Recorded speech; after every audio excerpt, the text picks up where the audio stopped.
Hi students, இன்னைக்கு நம்ம மின்னோட்டம் பாயும் நீண்ட நேரான கடத்தியினால் ஏற்படும் காந்தப்புலம் அது ரிலேட்டடான ப்ராப்ளம்ஸை பார்க்க போகிறோம். ஸோ இதில் பார்த்தீங்கன்னா இதான் மின்னோட்டம் பாயக்கூடிய கடத்தி. இதில் ஐங்கிற மின்னோட்டம் பாயுது. அதில் பி அப்படின்ற ஒரு புள்ளியில் எவ்வளவு காந்தப்புலம் இருக்கும் அப்படின்னா பி அப்படின்ற அளவு காந்தப்புலம் இருக்கும். அந்த பி வெக்டர் எவ்வளோ இருக்கும் அப்படின்னு பார்த்துக்கிட்டிங்கன்னா B vector is equal to mu naught I divided by 2 pi a n cap. So formula பார்த்திங்கன்னா b equal to mu naught I divided by 2 pi a n cap. அப்போ நமக்கு கேட்கக்கூடிய கொஸ்டின்ஸ் எப்படி கேட்பாங்க அப்படின்னு பார்த்துக்கிட்டிங்கன்னா இந்த மின்னோட்டம் பாயக்கூடிய கடத்தியில் போகிற மின்னோட்டத்தை கொடுத்துருவாங்க. எவ்வளவு தூரத்தில் எவ்வளவு காந்தப்புலம் இருக்குது அப்படின்றது ரிலேட்டடாக தான் நமக்கு கொஸ்டின்ஸ் வரும். ஸோ இது ரிலேட்டடாக எந்த மாதிரியெல்லாம் ப்ராப்ளம்ஸ் கேட்டிருக்கிறாங்க, அப்புறம் நீட்டில் ப்ரீவியஸ் இயர் கொஸ்டின்ஸ் எந்த மாதிரி கேட்டிருக்கிறாங்க அப்படின்றத நம்ம இந்த வீடியோவில் பார்க்கலாம்.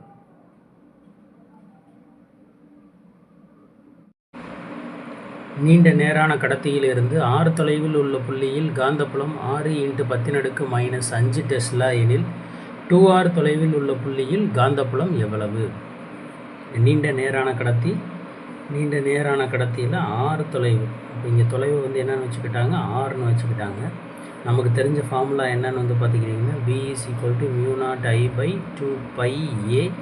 முதல்ல ஏன்றது டிஸ்டன்ஸ் வச்சுருந்தாங்க புக்கில், இப்போ இங்கே இதை ஆறுன்னு சொல்கிறாங்க. அப்போ நம்ம ஃபார்முலாவை சேஞ்ச் பண்ணிக்கலாம், mu naught I divided by 2 pi r அப்படின்னு வச்சுக்கலாம். என்ன கொஸ்டின் கொடுத்துருக்குறாங்க, r தொலைவில் எவ்வளோ இருந்துச்சு, 6 × 10⁻⁵ டெஸ்லா எனில் 2r தொலைவில். அப்போ டிஸ்டன்ஸ் என்ன பண்ணுறாங்க, டபுள் ஆக்குறாங்க. அப்போது r becomes 2r. அப்போ இந்த ஃபார்முலாவில் நியூவாக இருக்கக்கூடியதை நான் என்னென்னு வச்சுக்கிறேன், b டேஷ்னு வச்சுக்கிறேன். b dash is equal to mu naught I divided by 2 pi into 2r அப்படின்னு நான் வச்சுக்கிறேன். டிஸ்டன்ஸ் இப்போ 2r ஆயிடுச்சு. ஸோ இதில் ஒரு 2 மட்டும் வெளியே எடுத்துட்டோம்னா என்ன வரும், 1/2 into mu naught I divided by 2 pi r. Again நமக்கு சேம் ஃபார்முலா கிடச்சிருச்சு. ஸோ இதுக்கு பதிலாக பியோட வேல்யூ சப்ஸ்டியூட் பண்ணிக்கலாம். So half times of b அப்படின்றது நமக்கு கிடைக்கும். ஸோ half times of பியோட வேல்யூ கொடுத்துருக்குறாங்க எவ்வளோன்னா 6 × 10⁻⁵ அப்படின்றத கொடுத்துருக்குறாங்க. அப்போது ஆன்சர் என்ன வரும், 3 × 10⁻⁵ Tesla. This is the answer.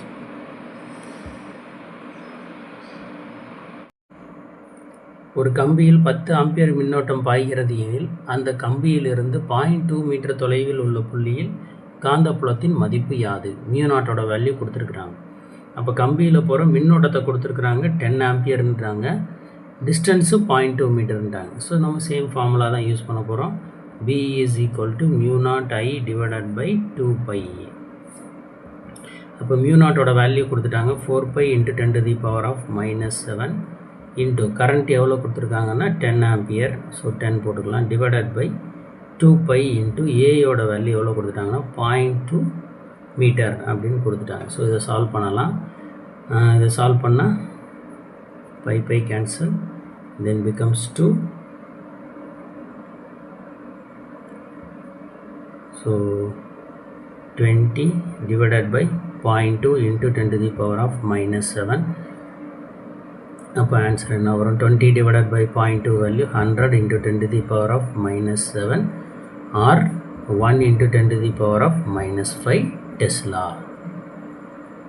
This is the answer. ஒரு நீண்ட நேரான கடத்தியிலிருந்து 5 சென்டிமீட்டர் தொலைவில் உள்ள புள்ளியில் காந்தப்புலத்தின் மதிப்பு 4 × 10⁻⁵ டெஸ்லா எனில் 20 சென்டிமீட்டர் தொலைவில் உள்ள புள்ளியில் காந்தப்புலத்தின் மதிப்பு யாது அப்படின்னு கேட்டிருக்காங்க. இப்போ நீண்ட நேரான கடத்தியிலிருந்து 5 சென்டிமீட்டர் தொலைவு. அடுத்து நம்ம கண்டுபிடிக்க வேண்டியது 20 சென்டிமீட்டரில்.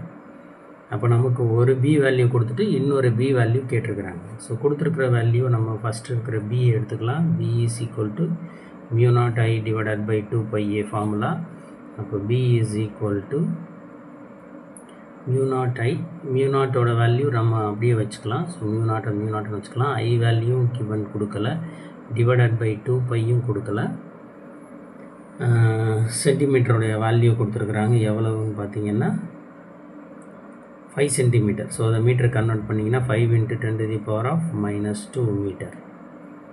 பி வேல்யூ கொடுத்துருக்காங்கல்ல, ஸோ அதை எவ்வளோன்னு எழுதிக்கலாம், 4 × 10⁻⁻5 is equal to mu naught I divided by 2 pi into 5 into 10⁻². So இது ஒரு வேல்யூ.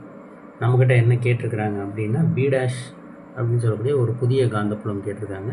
ஸோ பி டேஷோட வேல்யூ என்னவா இருக்கும் அப்படின்னு பார்த்தீங்கன்னா அதே மியூ நாட்டு தான். ஐயோட வேல்யூ சேஞ்ச் பண்ணல அவங்க. அப்போ எதை மட்டும் கேட்டிருக்காங்க, டிஸ்டன்ஸை மட்டும்தான் சேஞ்ச் பண்ணுறாங்க. So 20 centimetre 20 into 10⁻². So even இது நம்மக்கிட்ட கேட்டிருக்குது. அப்போ ரெண்டுலேயும் இருக்கக்கூடிய காமன் டேர்ம்ஸை வந்து நம்ம கேன்சல் பண்ணணும்னா என்ன பண்ணலாம், ரெண்டையும் கம்பேர் பண்ணிடலாம். ஸோ கம்பேர் பண்ணணும்னா என்ன செய்யணும், ஒன்றை இன்னொன்றால் டிவைட் பண்ணணும். அப்போ டிவைட் பண்ணலாம். So 4 into 10⁻⁻5 divided by B is equal to இங்கே இருக்கக்கூடிய வேல்யூ எழுதிக்கலாம். So mu naught I divided by 2 pi into 5 into 10⁻⁻8 divided by பியோட வேல்யூ mu naught I divided by 2 pi into 20 into 10⁻⁻2 அப்படின்னு வந்துடும். So mu naught I cancel, 2 pi and 2 pi cancel.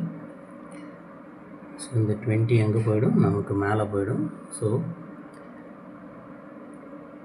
4 into 10⁻⁻5 divided by b is equal to 20 into 10⁻⁻2 divided by 5 into 10⁻⁻2. 10⁻⁻2 10⁻⁻2 cancel பண்ணிடலாம். So b dash, அப்போது b dash is equal to இது மேலே போயிடும். So இதை கிராஸில் multiply பண்ணிக்கலாம். அப்போ என்ன வரும், 5 into 4 20 into 10⁻⁻5 divided by இங்கே கீழே வந்துச்சுன்னா 20. So 20 into 20 cancel. So 1 into 10⁻⁻5 Tesla. This is the answer, 1 into 10⁻⁻5. So சிம்பிளாக நீங்கள் இதெல்லாம் சால்வ் பண்ணிடலாம்.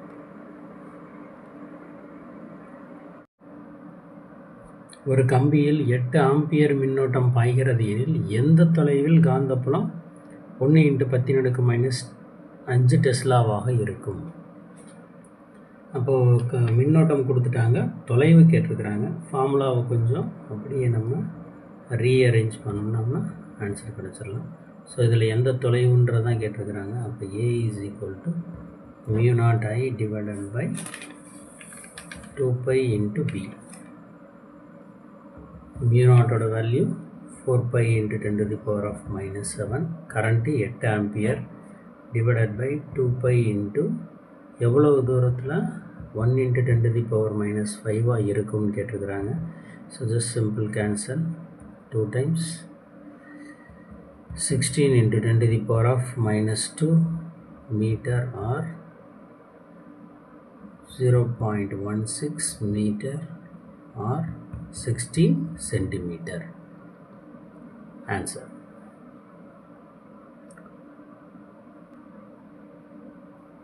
ஒரு நீண்ட நேரான கடத்தியிலிருந்து P என்ற புள்ளியில் காந்தப்புலம் B ஆக உள்ளது. மின்னோட்டம் இருமடங்காக்கப்படுகிறது. மேலும் தொலைவும் இருமடங்காக மாற்றும் போது புதிய காந்தப்புலத்தின் மதிப்பு யாது? So V is equal to mu naught I divided by 2 pi A. மின்னோட்டத்தை இருமடங்காக்குறோம். So I becomes 2I into 2 pi. தொலைவும் இருமடங்காக்கப்படுகிறது. அப்போ இதுவும் 2A, டிஸ்டன்ஸும் 2A ஆகிடுச்சு. So 2 and 2 cancel. அகெயின் நமக்கு என்ன கிடைக்கிது, mu naught I divided by 2 pi A. So திரும்பவும் அதே நமக்கு கிடச்சிருக்குது. அப்போது புதிய காந்தப்புலத்தின் மதிப்பு என்னவாக இருக்கும், பழைய காந்தப்புலத்தின் மதிப்பு என்னவோ அதேவாகவே இருக்கும். ஸோ காந்தப்புலம் என்ன செய்யாது, மாறாது. காந்தப்புலம் மாறாது.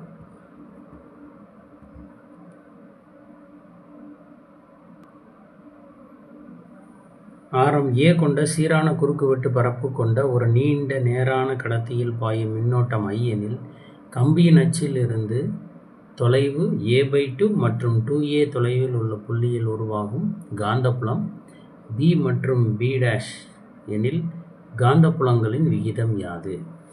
ஸோ ஆரம் ஏன்னு கொடுத்துருக்குறாங்க. அதே போல் தான் சீரான குறுக்குவெட்டு பரப்பளவு கொண்ட கம்பி, அதில் I என்ற மின்னோட்டம் பாய்கிறது. இங்கேருந்து டிஸ்டன்ஸ்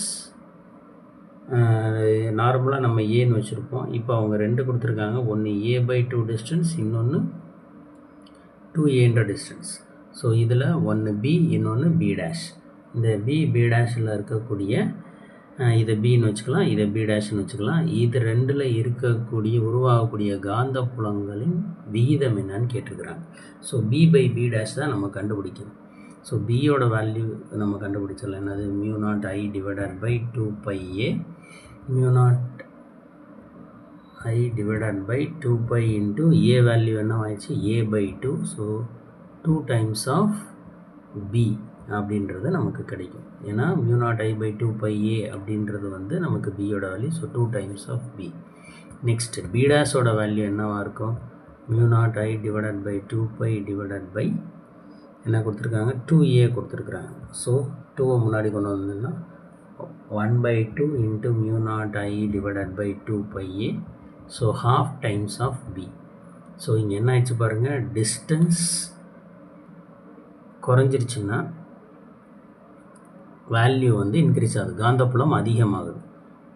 தொலைவு அதிகரிக்கும் போது காந்தப்புலம் என்ன செய்யுதுன்னா பாதியாக குறையுது. அப்போ இதனுடைய விகிதம் கேட்டிருக்கிறாங்க. So b divided by b dash போட்டோம்னா என்னவாயிரும்? So 2b divided by 1/2 times of b, b and b கேன்சல். ஸோ 2 மேலே போயிடுச்சுன்னா the value is 4. So b/b டேஷோட வேல்யூ என்னவா இருக்கும் அப்படின்னா நமக்கு the value is 4. இது எங்கே எப்போ அப்படின்னா நீட் 2016 phase 1ல் கேட்ட கொஸ்டின்.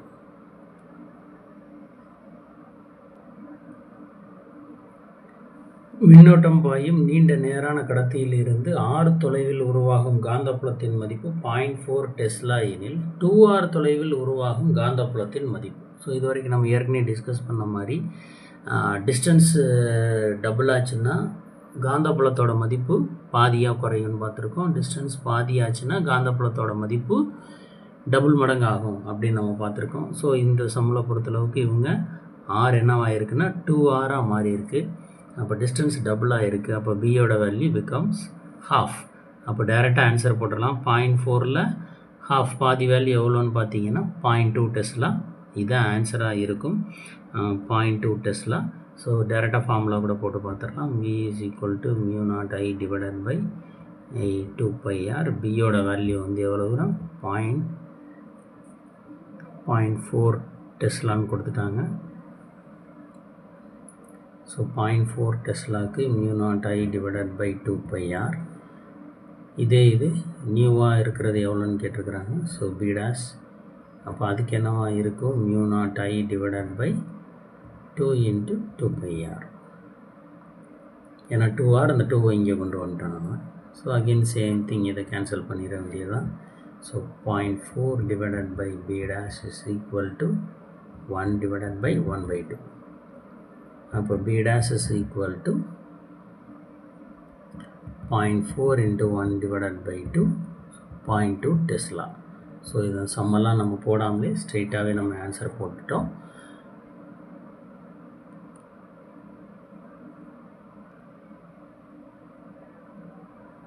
நெக்ஸ்ட் நீட்டு 2021ல் கேட்ட சம் பார்க்க போகிறோம். ஒரு நீண்ட நேரான கடத்தியில் 5 ஆம்பியர் மின்னோட்டம் பாய்கிறது. 5 ஆம்பியர் மின்னோட்டம் பாய்கிறது. கடத்திக்கு இணையாக 10⁵ மீட்டர்/செகண்ட் வேகத்தில் எலக்ட்ரான் ஒன்று நகர்ந்து கொண்டிருக்கிறது. ஸோ கடத்திக்கு இணையாக இங்கே என்ன செஞ்சுக்கிட்டு இருக்குன்னா ஒரு எலக்ட்ரான் மூவ் ஆகிக்கிட்டு இருக்குது. எவ்வளோ வேகம் அப்படின்னா 10⁵ மீட்டர்/செகண்ட் வேகத்தில் நகர்ந்து கொண்டிருக்கிறது. எலக்ட்ரான் மற்றும் கடத்திக்கு இடைப்பட்ட செங்குத்து தொலைவு, இந்த ரெண்டுக்கு இடைப்பட்ட செங்குத்து தொலைவு எவ்வளோன்னா 20 சென்டிமீட்டர்னு கொடுத்துட்டாங்க. இந்த எலக்ட்ரான் உணரக்கூடிய விசை கேட்டிருக்கிறாங்க. அப்போ விசை லாரன்ஸ் விசை. அப்போ என்ன formula? F is equal to BQV sin theta. செங்குத்து தொலைவுன்னு கொடுத்துட்டாங்க. ஸோ sin 90யோட வேல்யூ 1ன்னு ஆயிரும். ஸோ BQV, Qவோட மதிப்பு, இது எலக்ட்ரான். அப்போ எலக்ட்ரானுக்கு Qவோட மதிப்பு நமக்கு தெரியும் எவ்வளோன்னா 1.6 × 10⁻⁻19. B வேல்யூ என்னன்னு நம்ம கண்டுபிடிக்கணும். அப்போது ஒரு குறிப்பிட்ட தொலைவில் வந்து கரண்ட்டு மின்னோட்டம் பாயும் கடத்திக்கு குறிப்பிட்ட தொலைவில் உருவாகும் காந்தப்புலத்துக்கு உண்டான formula B is equal to μ0I divided by 2πa. So மியூனாட்ட வேல்யூ 4π × 10⁻⁻7. எவ்வளவு மின்னோட்டம் பாய்கிறது? 5 ஆம்பியர் மின்னோட்டம் பாய்கிறது. Divided by 2π × A. A எவ்வளவு தூரத்தில் இருக்குது? 20 சென்டிமீட்டர் தொலைவில் இருக்குதுன்னு சொல்லியிருக்கிறாங்க. அப்போ 20 × 10⁻². இதை கேன்சல் பண்ணால் இங்கே 2ன்னு வரும். 2 டைம்ஸ் 10. ஸோ 10 × 10⁻². அப்போ 10⁻1 இருக்குதுன்னு வச்சுக்கலாம். அது மேலே போச்சுன்னா 10⁻+1. ஸோ -7ல் +1 போச்சுன்னா 10⁻⁻6. அப்போ என்ன ஆன்சர் வரும்? 5 × 10⁻⁻6 டெஸ்லா அப்படின்றது நமக்கு வரும். ஸோ இதை கொண்டு போய் அப்படியே இந்த BQV ஃபார்முலாவில் போடலாம். அப்போ F = BQV sin θ sin 90 செங்குத்தொன்றுனால which is equal to 1. அப்போ Bயோட வேல்யூ 5 × 10⁻⁻6 Qவோட வேல்யூ 1.6 × 10⁻⁻19 விங்கிறது என்னது? திசை வேகம். எவ்வளவு வேகத்தில் போய்கிட்டு இருக்கு? 10⁻5 m/s. அப்போ × 10⁵. இதை மல்டிப்ளை பண்ணால் என்ன வரும் அப்படின்னு வந்து பார்த்திங்கன்னா 1.6 × 5 அப்போது 8. இதை ஆட் பண்ணோம்னா 10⁻⁻25 × 10⁵.